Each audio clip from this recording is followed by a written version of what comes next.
Hey everyone, welcome back to Addie P's Real Estate Tea. Where today just wanted to chop it up with you all a bit regarding this article that I just read and get the discussion popping a bit here regarding landlords accepting Section 8 and should they be required to do so. Now, before I get into this video, if you like what you hear, please hit the thumbs up button. Also share. Sharing is caring. All right. Also, please hit that subscribe button if you want to hear future content from me. And when you subscribe, please hit the bell notification to be notified of future videos on the channel. And you already know, if you follow your girl over on Instagram, thank you for the love. Don't forget to drop me a heart and show me some more love. All right. Now, this article I found very interesting. I actually originally saw the short video clip and then an article that backed up the video clip on another Instagrammer that I follow.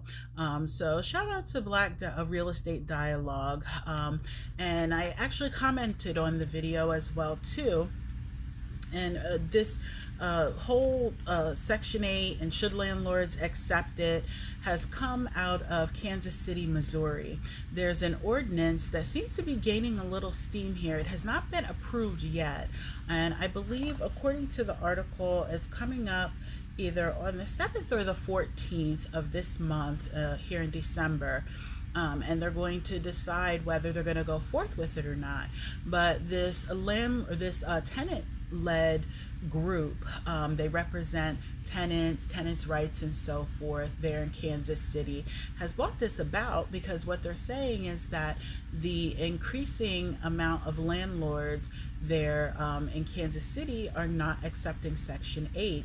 And they're saying that it's basically a income-driven discrimination that is happening. Now, in my readings, there are 6 states that currently are not allowed to say no, pretty much, or quote-unquote discriminate against folks who have Section 8.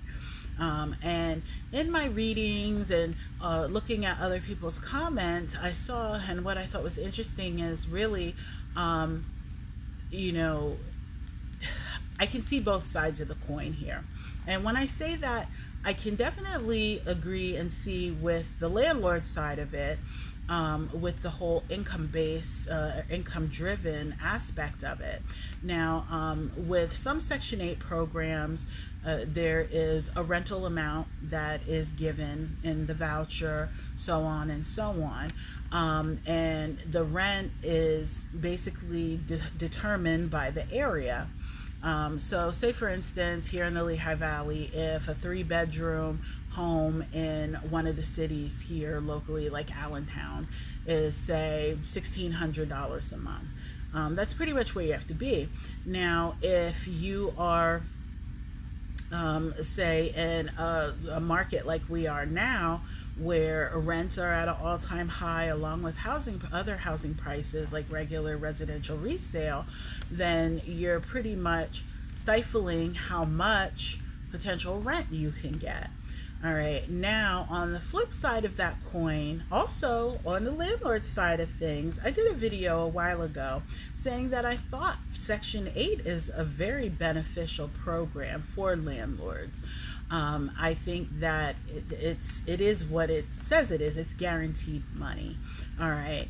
I can see that there are potential concerns, just like with any other rental, that if a tenant unfortunately destroys that property, and you know, that there is no recourse. The program, from my last dealings with them, does not reimburse that landlord for any damages to the property, any kind of court costs associated with having to evict that potential that tenant and so on. So I can understand that risk, but again, if you think about it, if you have a rogue tenant who's just horrible and destroys your property, you're going to face that as well, whether there's a program, a Section 8 program involved or not, that 9 times out of 10, a lot of landlords just eat that cost and say, okay, you know what, so and so destroyed the property,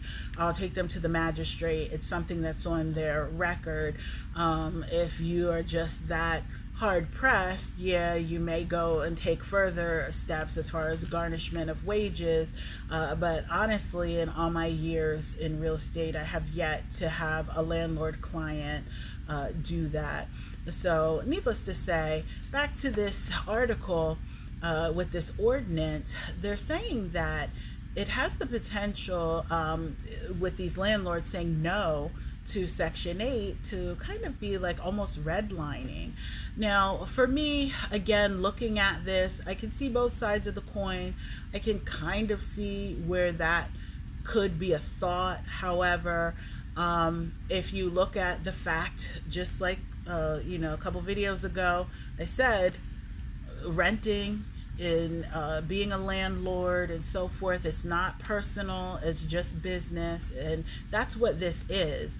So if I am in a business arrangement with my tenant, which is what your lease is, a business arrangement that I'm going to lease my property to you for X amount of time, year, 6 months, 3 months, whatever it may be, and during that period of time you're expected to pay me this amount of money and so on, and you bring me your financials and I see that you don't have the amount of financials necessary to be able to sustain yourself in this property, then I feel as a landlord I have the right to say no.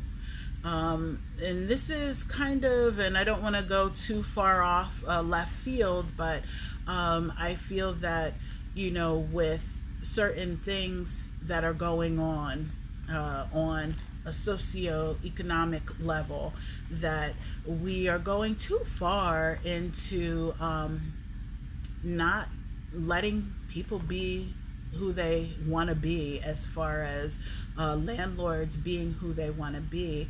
If you have a property and you choose to rent to someone who you feel, after you have looked at all their financials, looked at their background check as far as credit, that they have a satisfactory criminal history to you, and so forth, that they don't have evictions, and you're not looking at anything else. You don't need to know who the person is as far as what they look like or anything, and you are truly not discriminating, then why can you not look at the financials and just base it on that? I mean, that's what this is supposed to be about. We're in a business arrangement.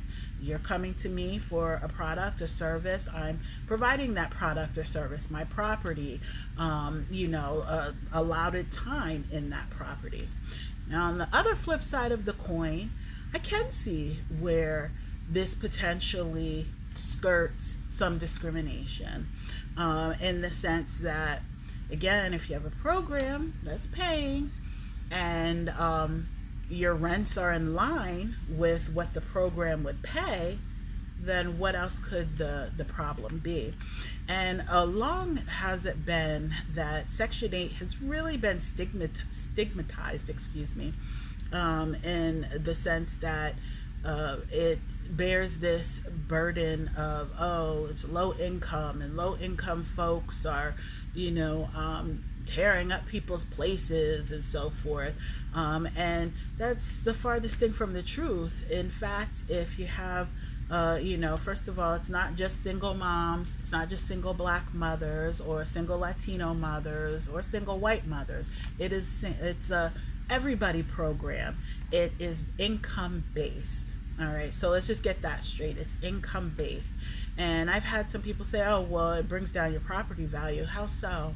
If you're renting, whether you're renting to someone who is not on the program or someone who is, again, if your rents are in line, then it really doesn't matter. But anyway, again, if you're practicing business in an ethical way, and you're being ethical in your process, and then there should never be any thought of discrimination. You shouldn't need to know, like I said, who this person, what that person looks like, what their ethnic background is, what their sexuality is, or any of that. All you need to know is, can they afford your place? And again, I don't see where asking someone if they can afford your place and not wanting to participate in a program is being discriminatory. So I'm interested to hear what you all have to say about this. And do you feel that landlords should shut up and just put up with it and deal with accepting Section 8 no matter what? Or do you feel that hey, you know what? No, landlords should have the right to choose as far as being ethical, and also as far as looking at income, whether they want to rent to an individual, family, whoever, if they so choose to. So let me know what you think. It's really interesting. Like I said, I can see both sides of the coin. I can see where there is some potential of potential discrimination, but all in all, largely, I don't think anybody who is in business should be forced to join into something that they don't want to. So that's my 2 cents. Like it, don't like it, it's okay either way. But I do want to hear from you all, and thank you all for watching. I hope to bring you all a video within the next couple of weeks here with a prediction of what 2024 will look like in the real estate realm of things. I've kind of talked about it here or there, and in passing in videos and so forth, but I hope to have that all for you, excuse me, soon. All right, guys, enough of my babbling. Until next video, you all have a blessed one. Take care.